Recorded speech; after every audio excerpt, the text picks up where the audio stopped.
को शून्य करना। अगर कथा सुनने वाले का देहाभिमान शून्य नहीं हो रहा है, और शून्य तो बहुत दूर की बात 10%, 15% भी नहीं घट रहा है, वो कथा का श्रोता नहीं।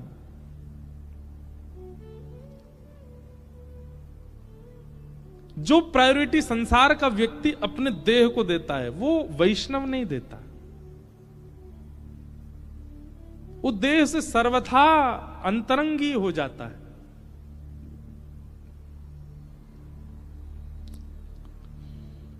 यहां कई वैष्णव ऐसे हैं जो नाथद्वारा उत्सव में भी थे, उसके पूर्व की कथाओं में भी थे, तो यहां भी आए। क्यों आए? और वो बेचारे कहां रह रहे हैं, क्या पा रहे हैं, मुझे तो वह भी नहीं पता, पर आ रहे हैं सब जगह। क्यों? देहाभिमान शून्य। और उनको चिंता भी नहीं होती, वहां जाके देख लेंगे, कुछ व्यवस्था तो हो ही जाएगी, पा लेंगे। इतना देहाभिमान तो हम में भी है कि हम कहीं कथा करने जाते हैं तो पहले ही पूछते हैं व्यवस्था कैसी, कहां रुकेंगे, कहां सोएंगे, कहां। पर श्रोता तो वक्ता से भी ज्यादा देहाभिमान शून्य होते हैं।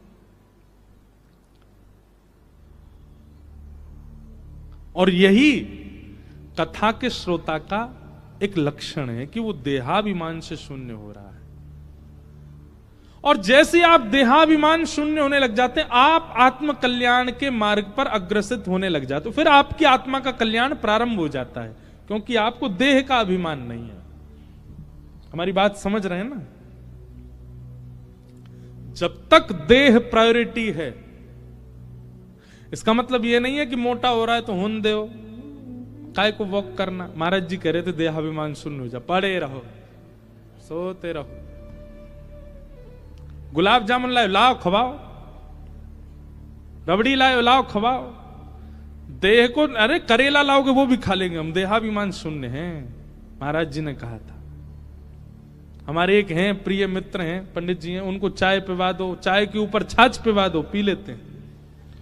मैंने कि यार चाय पे छाछ कौन पीता है?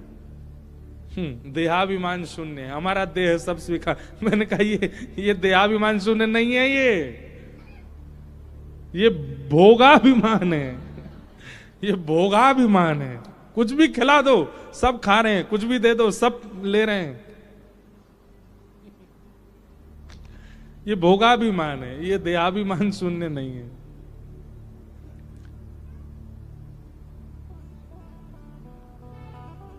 हाँ हाँ,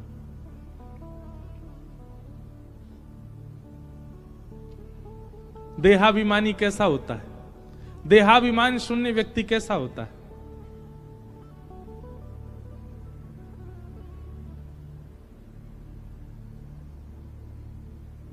मैं तो गोविंद रा गुण गासूं,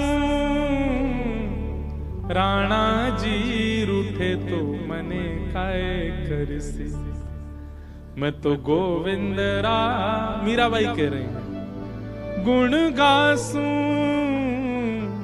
राणा जी रूठे तो मने काय करसी। देहाभिमान ऐसा होता है, राणा जी रूठे, इनके रूठने से क्या फर्क पड़ता है? अरे भली मानो कि ये रूठ रहे हैं, कहीं जगत नियंता रूठ गया तो क्या होगा? रूठे चाहे राजा वासे कछु न काजा, एक तू ही महाराजा और कौन पास जाएंगे।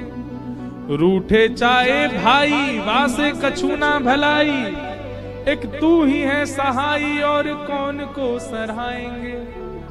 रूठे चाहे शत्रु और मित्र आठों याम, एक तेरे चरणन के नेह को निभाएंगे। जग सारा झूठा एक तू ही है अनूठा, रूठ जाए चाहे सारा जग पर तू ना रूठा चाहिए। हमारे फूफा जी रूठ के चले गए हैं, महाराज जी क्या करें? कथा में बुलाया था उनको, कल रात में रबड़ी खत्म हो गई, उनको मिली नहीं, रूठ के चले गए महाराज जी। अरे फूफा जी के रूठने से क्या होगा? जीजा जी के रूठने से क्या होगा? बच्चों के रूठने से क्या होगा? कुछ नहीं। ये तो संसार है, ये आपसे सदैव प्रसन्न नहीं रह सकता। अपनी तो एक जिम्मेवारी रहनी चाहिए कि द्वारिकेश हमसे कभी ना रूठे, बस वो कभी ना नाराज हो। और सुनो, वो रबड़ी से नहीं रूठते, वो लड्डू से नहीं रूठते, वो ध्वजा जी नहीं चढ़ाओगे तो रूठ जाएंगे, ऐसा नहीं है।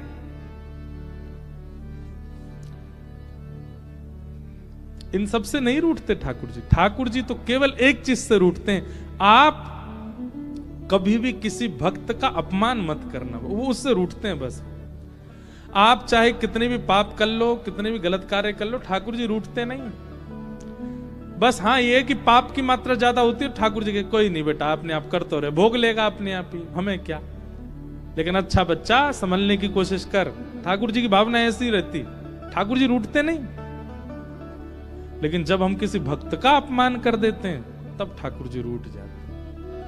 बोले तू पाप करे मैं कुछ नहीं कहता, तू गलत काम करे, गलत खाए पिए मैं कुछ नहीं कहता, मेरे को भजने वाले का अपमान क्यों कर रहा है।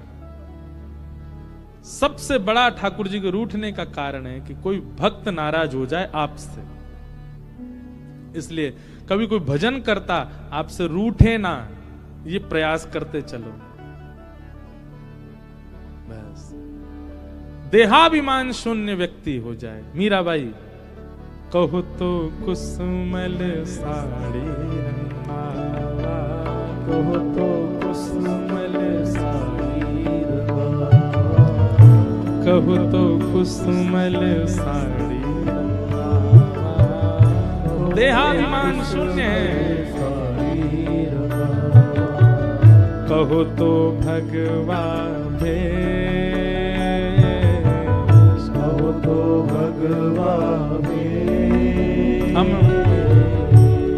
एक दिन अगर मनेगा ना मन, तो श्री मीराबाई सा द्वारिका में कैसे ठाकुर जी में विलीन हुई वो कथा सुनाएंगे। बहुत करुण और विरही कथा है, पर एक दिन मन होगा तो कहेंगे।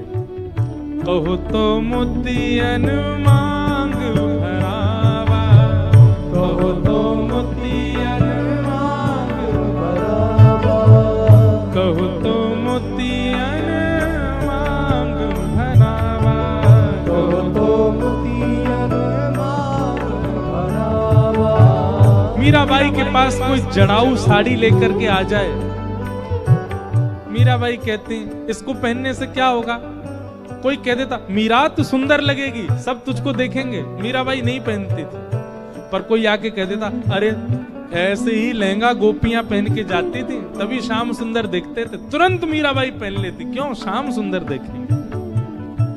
किसी संत को देख लेती भगवा भेष में, कहती आप संत ऐसे रूप में क्यों रहते हैं। बोले इससे ठाकुर जी की दृष्टि रहती है। मीराबाई भी भगवा भेष धारण करके रखती। कहो तो मोतियन मांग भरावा, कहो चिटकावा केश। एक दिन मीराबाई अपने केश ही उतारने को तैयार हो गई। क्यों? हमने सुना है कि बिना केश के रहने से ठाकुर जी को अच्छा लगता है। ये देहाभिमान शून्य है। देहाभिमान शून्य की परिभाषा है ये सब जो यहां बैठे हैं। जिन भेषा मेरो गिरधर रीझे, जिन भेषा मेरो गिरधर रीझे, जिन भेषा मेरो गिरधर रीझे, जिन भेषा मेरो गिरधर रीझे, सोही भेष धरूंगी हो, सोही भेष धरूंगी। अरे हाँ सोही भेष धरूंगी हो, सोही भेष धरूंगी। अरे हो मैं बैरागन की हूँगी। करताल बजा के गाओ। मैं बैरागन की हूँगी, मैं बैरागन। यही है देहाभिमान शून्य। वो खाएंगे जिससे द्वारिकेश प्रसन्न हो, वो पहनेंगे जिससे द्वारिकाधीश प्रसन्न हो, वैसे रहेंगे वैसे जिएंगे जिससे वो प्रसन्न हो। जिन भेषा मेरो साहिब रीझे, जिन भेषा मेरो साहिब रीझे, जिन भेषा मेरो गिरधर रीझे, जिन भेषा मेरो गिरधर रीझे, जिन मेरो सावरो रीझे, जिन भेषा मेरो सावरो रीझे, जिन भेषा राधा रमण जुरी छे, जिन भेषा राधा रमण जुरी छे, सोही भेष धरूंगी हो मैं तो, सोही भेष धरूंगी। अरे हाँ मैं तो सोही भेष धरूंगी हो मैं तो, सोही भेष धरूंगी हो। मैं बैरागन होंगी, मैं बैरागन होंगी, मैं बैरागन होंगी, मैं बैरागन। बोलो द्वारिकाधीश की।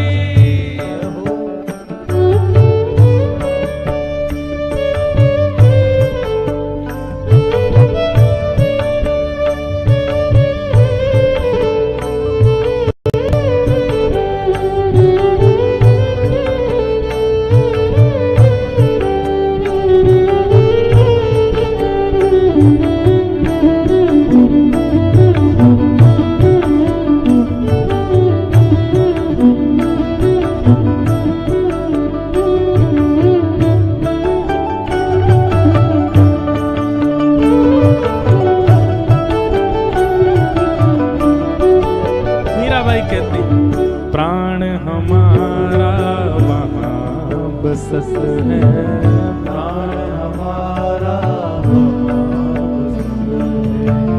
प्राण हमारा वहाँ बसत है, प्राण हमारा वहाँ बसत है। यहाँ तो खाली हो, यहाँ तो खाली हो, यहाँ तो खाली हो, यहाँ तो खाली हो।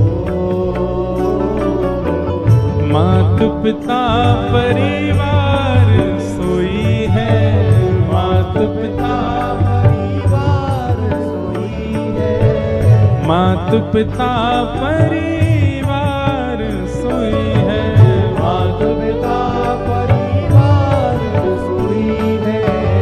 कहिए तिनका तो बाला, कहिए तिनका तो ओ बाला, कहिए तिनका तो बाला, कहिए तिनका तो। अरे हाँ मैं बैरागन होंगी, मैं बैरागन होंगी, मैं बैरागन होंगी, मैं बैरागन। और सुनो, यह देहाभिमान शून्य किसको कहते हैं? ये सब सारी पंक्तियां मीराबाई की देहाभिमान शून्य को प्रकट करती हैं। यातन की मैं करूं किंकरी, यातन की मैं यातन की मैं करूं किंकरी, यातन की मैं ओ रसना नाम कहूंगी, रसना नाम कहूंगी, ओ रसना नाम कहूंगी, रसना नाम कहूंगी। मीरा के प्रभु गिरधर नागर, मीरा के प्रभु गिरधर नागर, मीरा के प्रभु गिरधर नागर, मीरा के प्रभु गिरधर नागर। मैं तो साधु संग रहूंगी हो, मैं तो साधु संग रहूंगी, हे मैं तो साधा संग रहूंगी हो, मैं तो साधा संग रहूंगी। अरे हाँ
देहाभिमान शून्य। सुनना बहुत आसान, करना उतना ही कठिन, पर जितना हो करो। किसी एक इंद्रिय को भी आपने अगर अभिमान शून्य कर लिया तो भी भगवत कृपा हो जाएगी। कोई एक इंद्रिय भी आपकी संभल जाए, सुधर जाए, वो संसार के वशीभूत ना हो बस। और विशेष रूप से अगर ये पंच, आंख, नाक, जीव, कान और त्वचा, रूप रस स्पर्श गंध शब्द की भोक्ता, इन पांचों में से अगर एक भी ठाकुर जी के सन्मुख हो गई पूर्ण रूपेण, मतलब आंखों से देखना है तो केवल ठाकुर जी को ही देखना है, या भगवत संबंधी भावों को देखना है, उसके अलावा किसी के प्रति हमारी उत्सुकता बढ़ेगी ही नहीं। आंख नहीं कर पा रहे तो कानों से केवल भगवत चर्चा सुननी है, भगवत लीला सुननी है, भगवत गुण सुनने हैं, भगवत कथा सुननी है। इन कानों से और कुछ सुनना ही नहीं। आंख भी नहीं हो पा रही, कान भी नहीं हो पा रहे, तो जिह्वा को ही डाल दो ठाकुर जी के चरणों में। इस जीव से केवल प्रसाद ग्रहण करेंगे। प्रसाद के अलावा कुछ भी, कितने भी बहुव्यंजन क्यों ना बने हो, भगवत प्रसाद नहीं है तो ग्रहण नहीं करेंगे। इन तीनों इंद्रियां, ये तीनों ही खतरनाक हैं, जीव, आंख और कान। इन तीन में से तीनों नहीं, एक भी यदि भगवत सन्मुख हो जाए पूर्ण रूपेण, तो भी भगवत प्राप्ति संभव है, संभव है, संभव है। हम व्यासपीठ से कह रहे हैं हमारी जिम्मेवारी बनेगी, आपकी हमारी जिम्मेवारी है कि मिलेंगे ठाकुर जी, बस इन तीन में से एक भी भगवत सन्मुख हो जाए।